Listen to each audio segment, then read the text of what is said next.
Voici la Adidas X Ghosted, la dernière évolution du stylo X de la marque allemande. Personnellement, j'ai tout de suite été séduit par son design qui me rappelle fortement la Adidas F50 Adizero dont j'étais fan il y a quelques années. Mais vous le savez aussi bien que moi, il n'y a pas que le physique qui compte. Alors c'est pour ça que dans cette nouvelle vidéo, on va tester cette nouvelle Adidas X Ghosted Plus pour voir si elle a d'autres atouts que sa beauté.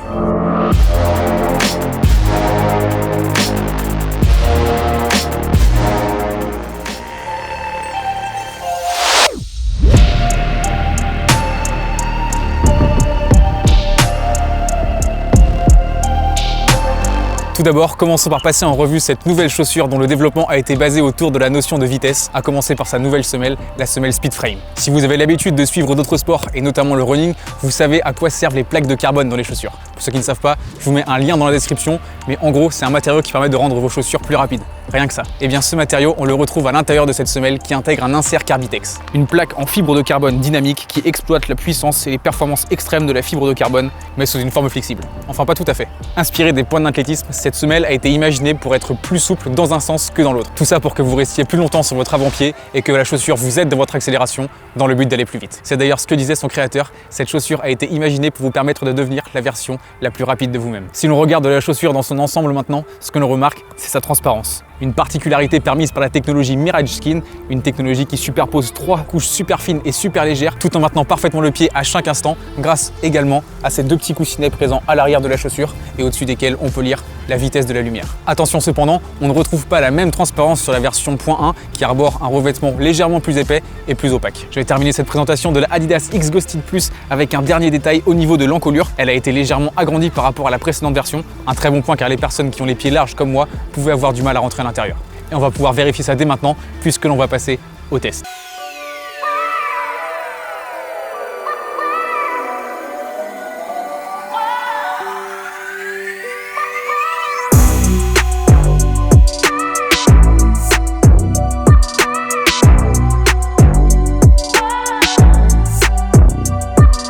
On commence par le style et je vous l'ai déjà dit dans l'introduction, j'ai été séduit par le design de cette nouvelle Adidas X Ghosted, tout simplement parce qu'elle me rappelle la F50, elle est élégante, elle est sobre, elle est légère. Les 3 bandes sur le côté, c'est vraiment magnifique. Je suis un grand fan. Seul petit reproche, cet aspect peut-être un peu plastique qui va certainement repousser certains d'entre vous, mais dans sa globalité, c'est une chaussure que je trouve très élégante. On passe au confort et honnêtement, j'ai eu très peur avec cette chaussure. Je vous ai parlé de l'encolure dans la partie précédente. Elle a été élargie, certes. En revanche, la chaussure, elle est toujours aussi compliquée à enfiler, surtout dans cette version sans lacet. J'ai eu besoin d'un chausse-pied, sinon je n'arrivais pas à rentrer mon pied à l'intérieur. Une fois à l'intérieur, j'ai tout d'abord trouvé cette chaussure très inconfortable. Mon pied était vraiment serré à l'intérieur. Ça a mis pas mal de temps à se détendre. Heureusement, ce test a duré un peu plus longtemps que les autres. Sinon j'aurais été encore plus sévère, mais mine de rien, elle s'est détendue et à la fin j'ai trouvé cette chaussure plutôt confortable. Ça reste un point à améliorer pour moi sur cette chaussure, peut-être que dans sa version 20.1, donc avec lacet, elle sera plus confortable.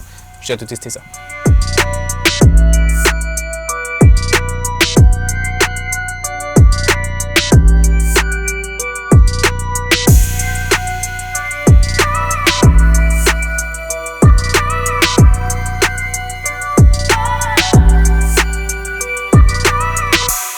On continue et on passe au toucher de balle. Encore une fois, j'ai été assez inquiet au début de ce test. C'est une chaussure que je vous l'ai dit avec cet aspect un peu plastique, avec même cette sensation de plastique un petit peu quand on la touche. Quelque chose de beaucoup plus rigide que le knit ou que le cuir. Mais encore une fois, j'ai été rapidement rassuré au cours de ce test. C'est une chaussure avec un assez bon toucher de balle. Comme je vous l'ai dit, ça a beau être plus rigide, mais on a une tige qui reste assez fine. Donc on sent assez bien le ballon avec et c'est assez agréable de toucher le ballon. Et pour terminer sur le toucher, l'avantage de cette texture, c'est qu'on va avoir un grip un peu plus prononcé, je trouve, que sur des chaussures en knit. On enchaîne avec la maniabilité. J'ai vraiment l'impression d'être très bien maintenu dans cette chaussure, peut-être un peu trop même, c'est ce que je vous disais il y a quelques secondes, je me sens un petit peu serré, mais bon, elle s'est bien détendue et au final c'est passé. Pour vous parler rapidement de la semelle, c'est pas quelque chose auquel je suis très sensible, l'important c'est que je n'ai pas été gêné par celle-ci, je ressens une bonne accroche, une bonne souplesse, une bonne réactivité, une bonne stabilité dans les changements de direction également, dans les accélérations et ça c'est l'essentiel.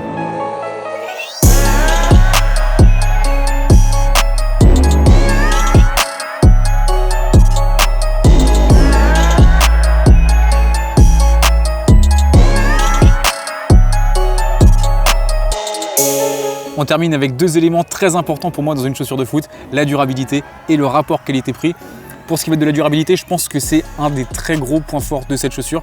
Je vous l'ai déjà dit, on est sur un revêtement assez plastique, donc il ne va pas facilement se tacher. Un nettoyage, un entretien après chaque utilisation, un petit coup d'eau, un petit coup d'éponge, un petit coup de brosse éventuellement, et ça va vraiment faire le travail, ça sera propre, nickel à chaque fois. Donc vraiment cette chaussure, je pense que vous allez pouvoir la garder longtemps si vous l'achetez dans cette version. Concernant le rapport qualité-prix maintenant, on est sur une chaussure dans cette configuration là, donc la Ghosted Plus sans lacet à 280 €. La version avec lacet quant à elle, la Ghosted .1 sera disponible à 220 €. Je vais être honnête avec vous, à ce prix là, ce n'est pas la meilleure chaussure que j'ai pu tester sur le marché, notamment à cause de ce revêtement plastique. Je dis que j'avais été rassuré, ça a été le cas. Ça reste quand même un bémol pour moi, j'ai préféré jouer avec des chaussures en knit ou en cuir, surtout au niveau du toucher et au niveau du confort.